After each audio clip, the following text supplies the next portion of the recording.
Called എന്നൊക്കെ പറഞ്ഞിട്ടല്ലോ.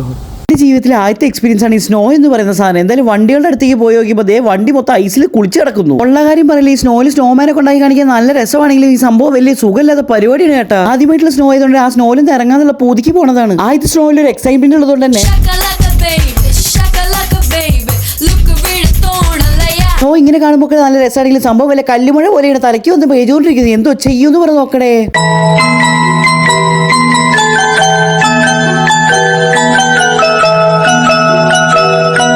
മിങ്കിളിക്കപ്പോൾ രണ്ടാളില്ലാത്തതുകൊണ്ട് നമുക്ക് തൽക്കാലം വഴിക്ക് മിങ്കിളിക്കാം. എന്തോ ചെയ്യൂന്ന് പറഞ്ഞ് നോക്കണേ. എന്തായാലും നേരെ അപ്പുറത്തോട്ട് നോക്കിയപ്പോൾ വണ്ടികളൊക്കെ പാടെ ഐസൊക്കെ പാടെ വാരിപ്പൊറുക്കി കൊണ്ടുപോകുന്നത്. അതൊക്കെ പാടെ നെഞ്ചത്തോട്ടാണല്ലോ വരുന്നത് ആലോചിച്ച് അത് വേറെ. ആ സമയത്തുള്ള ഏറ്റവും പ്രത്യേകത എന്ന് വെച്ച് കഴിഞ്ഞാൽ അവിടെ ബ്രേക്ക് പിടിച്ച് നമുക്ക് ഏകദേശം 1 കിലോമീറ്റർ ഇപ്പുറത്ത് വന്ന് നിൽക്കാം. സജിയെ എളുപ്പല്ലോ വണ്ടി ഓടിക്കാന്. വേറെ ഒന്നും കൊണ്ടല്ല, ഐസൊക്കെ പാടെ നേരെ കണ്ണിലേക്കാണ് വീണോണ്ടിരിക്കുന്നത്. ജീവിതത്തിൽ ആദ്യത്തെ എക്സ്പീരിയൻസ് ആണിത്. വല്ലാത്തൊരു എക്സ്പീരിയൻസ് ആയി പോയി ഇത്. പനിയൊന്നും പിടിച്ചില്ലെങ്കിൽ നാളെ ജീവനോടെ കാണാൻ അറിയിച്ചോണ്ട് ഇന്നത്തെ വീഡിയോ സബ്സ്ക്രൈബ് ചെയ്തിട്ട്